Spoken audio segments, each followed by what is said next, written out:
Hello and good afternoon, everybody. Welcome to the Biokinetic K9, our live session.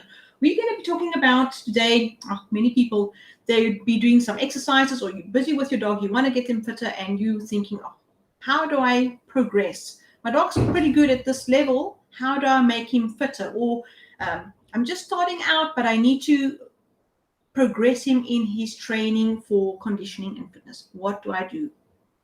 There's a few things that need to happen, and they are not so difficult to do. So before we get onto that, let me just introduce myself. My name is Angela Hearn. I am the owner and founder of the Biokinetic K9, and welcome to our live. So let's get going. So from what I know, many people in this situation, they are feeling stuck or lost because they don't know how to progress. They're working their dog and they don't know where to go from here. They're doing exercises, but they feel that their dog's not getting any fitter, it's not getting any stronger, and they may be in a sort of plateau with their dog. So they're not too sure what to do. You guys are not alone. Many people hit this area, and it happens in human training too.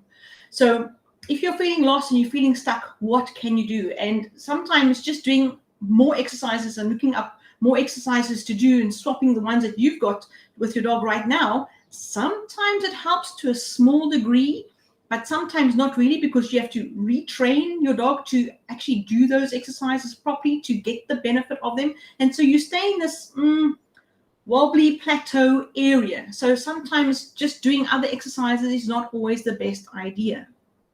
So what can you do? Well, the number one and easiest way to go about things is, ciao, Annika, how are you? Awesome that you're here. So, like we're saying, one of the easier things that you can do and the most assured ways of getting gains in your training for fitness and conditioning is get a program. Get a program that is designed to your goals. So whether your goal is to lose weight, just to get your dog fitter, to do a sport-specific program for your dog because your dog is involved in a particular sport and your dog needs to perform better, then definitely you need a program.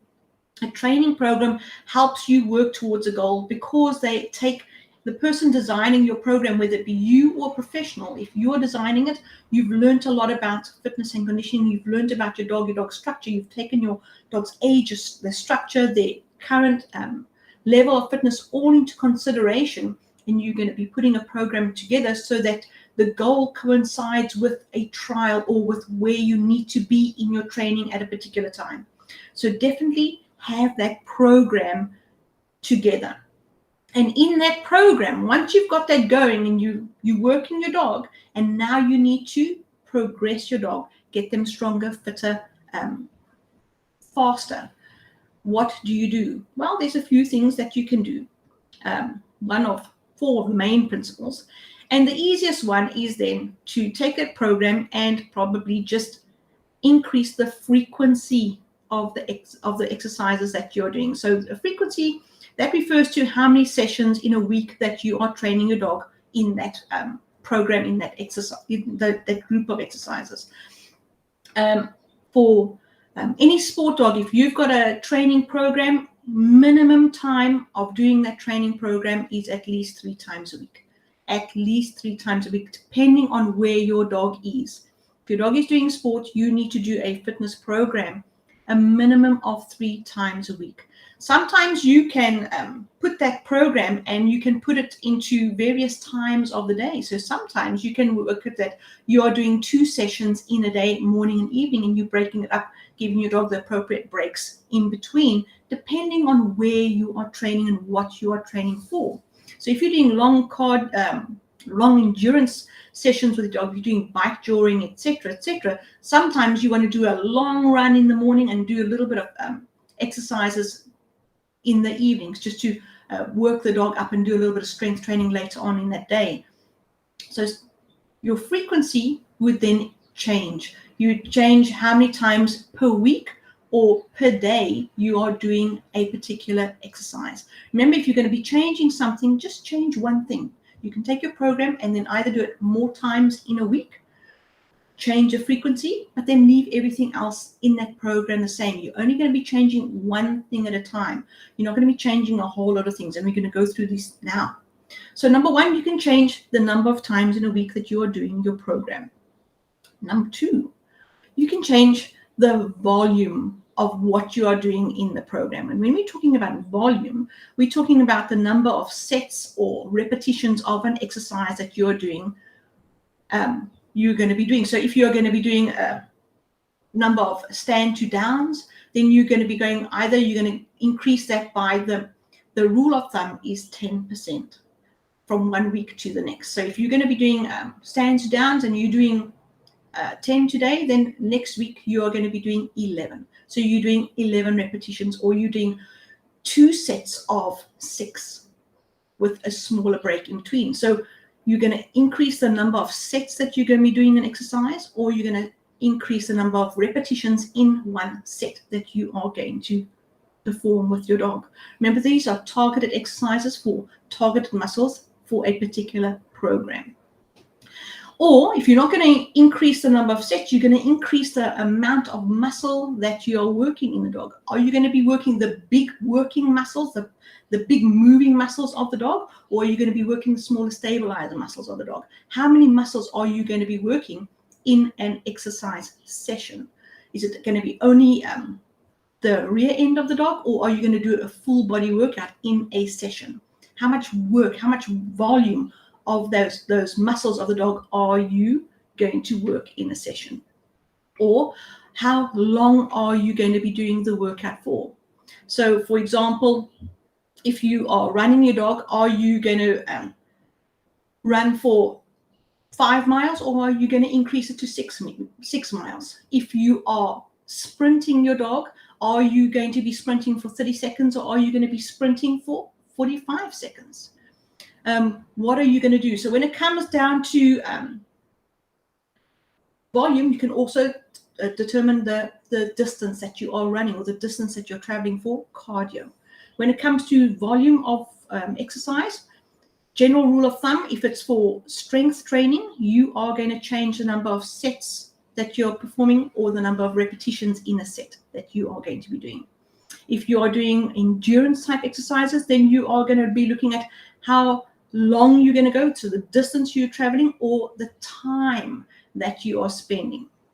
But volume and repetitions and sets and the time can also be the amount of time, the rest period in between your sets. So normally if you're going to be doing one set of 8 repetitions, then you can also then rest for a minute and do the next set, or rest for 2 minutes and do the next set, depending on where your dog's fitness level is. So you'll shorten the rest time in between the sets, or you'll do the repetitions a little bit faster.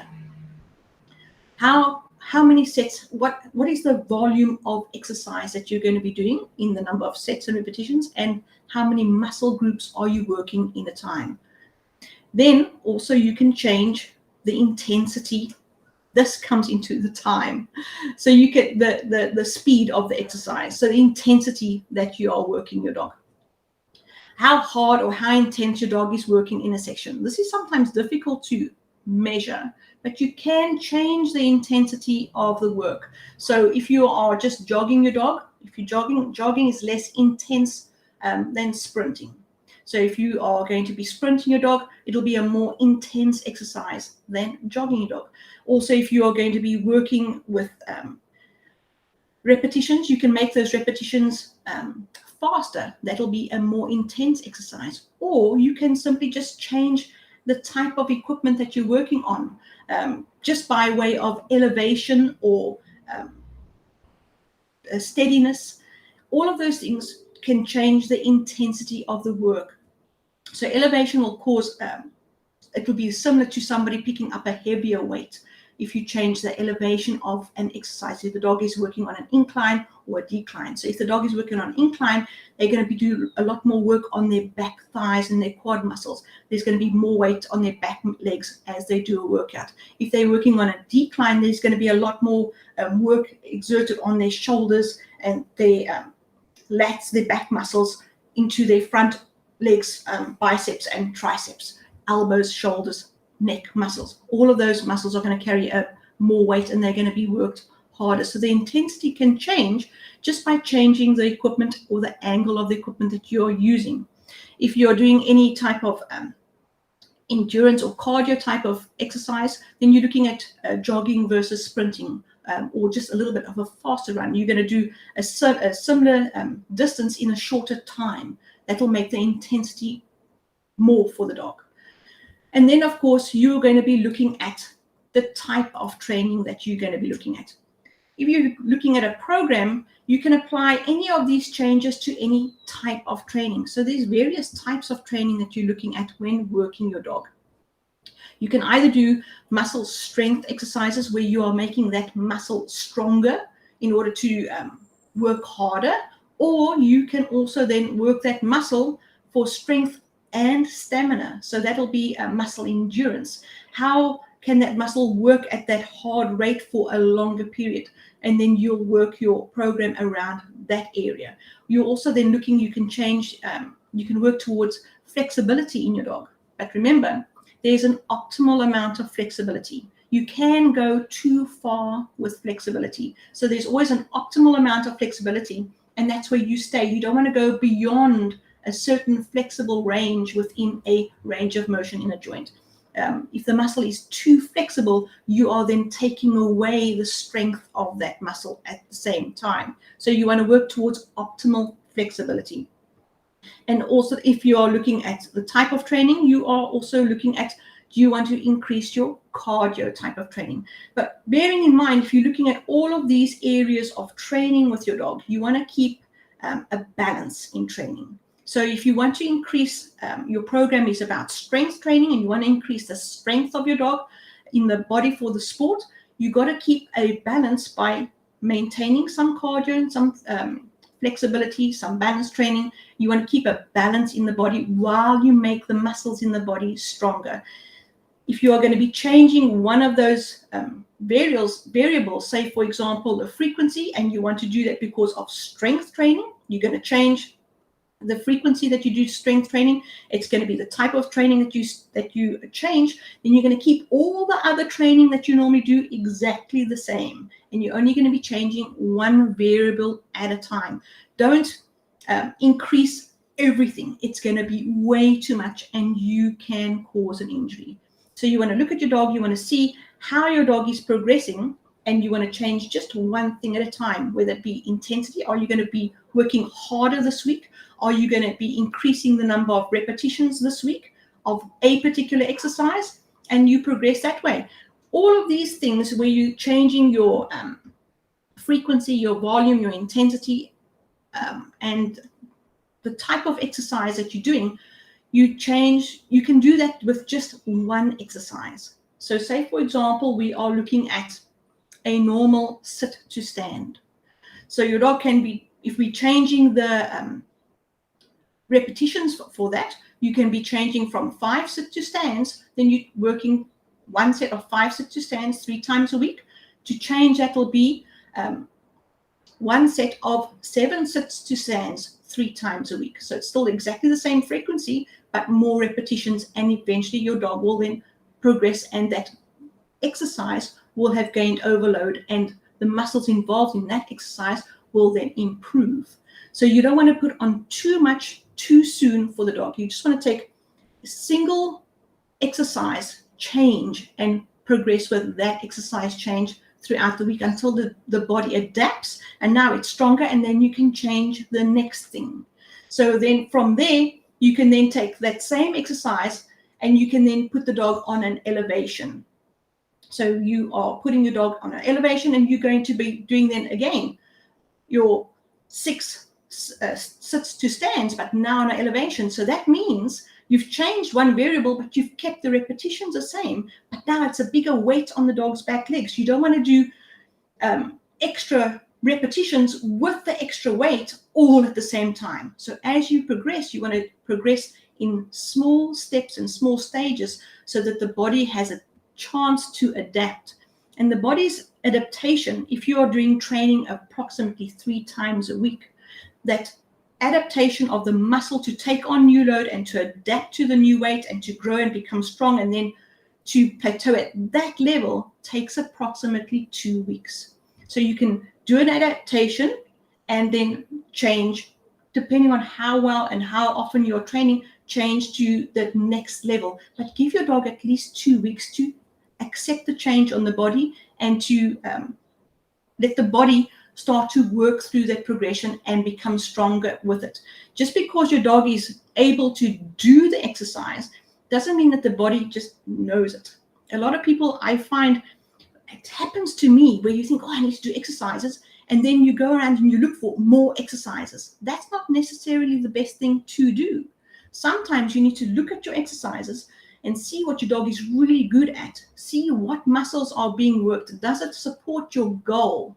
And then progress just with those exercises and make the muscles stronger there, make it more difficult, make it faster, make it more explosive to get the best result, rather than chopping and changing exercises all the time.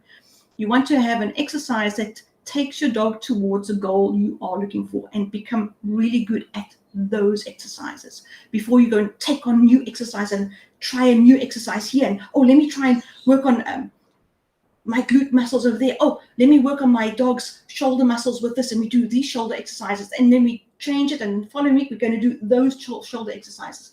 No. Get good at basic foundational shoulder exercises. Get really good, and then adapt to those exercises towards the goals that you want, and progress on those exercises before you go and do a lot of everything. It's almost the very same principle of your sport training. I know when it comes to sport training, people take on various systems that work with their dog and how their training methods progress their dog. And if you change your training methods all the time, the dog gets really confused and you don't get very far with your dog. There's too many holes in the training. The same thing happens in your fitness and conditioning. If you take on too many different exercises, the muscles don't have the time to adapt and grow and to adjust and work with the dog's body to produce a nice, sound body of machine of a dog that can do the work for the sport. Don't chop and change your exercises too much. Progress within the exercise.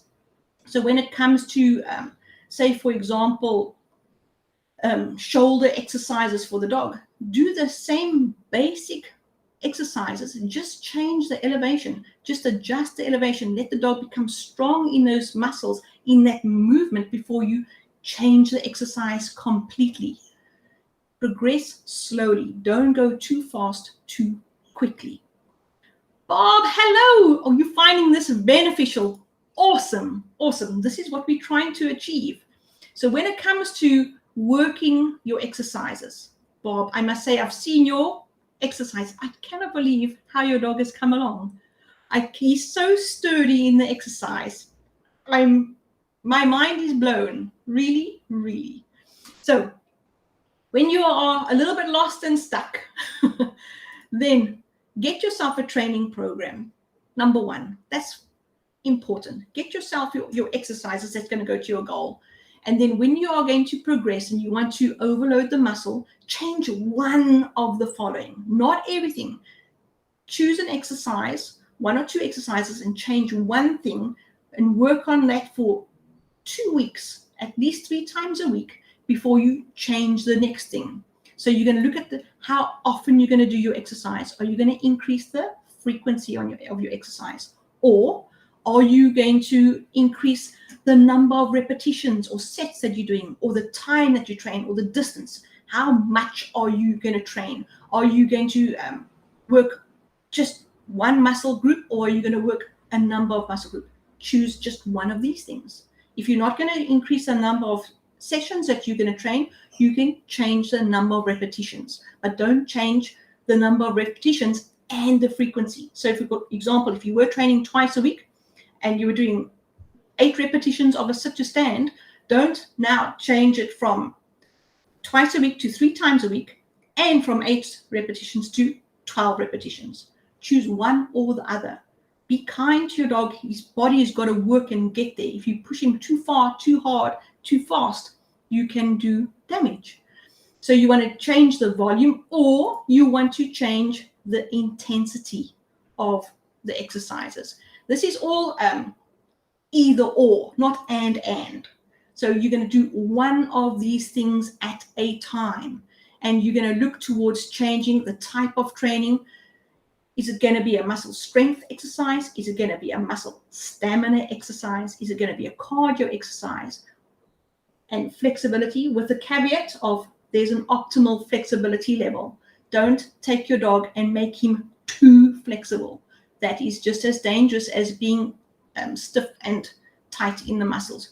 Too much flexibility can also cause tight muscles on the opposite side of the body. So, for example, if your muscles underneath the muscles underneath in the belly of the dog are too flexible and too lax, then the muscles on top of the spine, they become really, really tight because they have to hold all this flexibility muscle over here.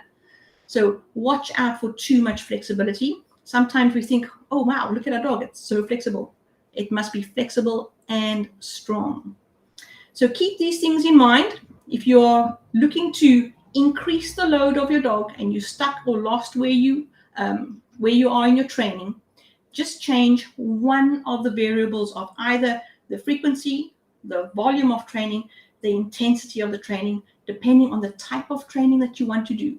Just change as one thing at a time and you will get there. Note it in your program, write it down so that you can mark where your dog is, that you can see where you are and you've done so many repetitions. And sometimes if you're just starting out, to get 3 decent repetitions is really difficult. Sometimes it takes about 5 to 7 of these strange things that you're working your dog to get 3 repetitions that is in that training session. Bear this in mind, because there's 5 to 7 strange things that happened in order for you to get 3 decent repetitions. Maybe it was just to calm the dog down. All of those things that he done is using up his body and his body muscles. And so those 3 repetitions was all he could do right now. And in order for you to move on to 4 to 5 decent repetitions, it's him also getting an understanding in his brain as to how his body is working in order to get these movements done. So many times your progression also depends on your dog's understanding of how to do the exercise. So work on these things. Don't progress too far, too hard. Take them one step at a time. Increase either the volume, the frequency, or the intensity of the exercise. One of these only before you. Don't do them all together, please. It'll be way too much and you can harm your dog. Do one thing at a time and take it on. The rule of thumb is approximately change it 10% every week. I like to change something, make sure the dog is doing it, and you'll know within 2 weeks if the dog has, that body has adjusted properly, and then change something else again. So I hope this has helped you. Enjoy training your dog, look after them, make them stronger, make them fitter, and take them to the very best that they can do, regardless of where they are in life. This applies to our young dogs that can do lots of things, and even the senior dogs out there. So have a super training weekend this weekend. Cheers, everybody. Bye-bye now. Oh, let me put up my information in case you need to ask me anything. If you need to ask me anything about this episode, you are most welcome. My details are over here. Let me take this down. You can get me at fit@thebiokinetick9.com. So have a super weekend. Cheers now.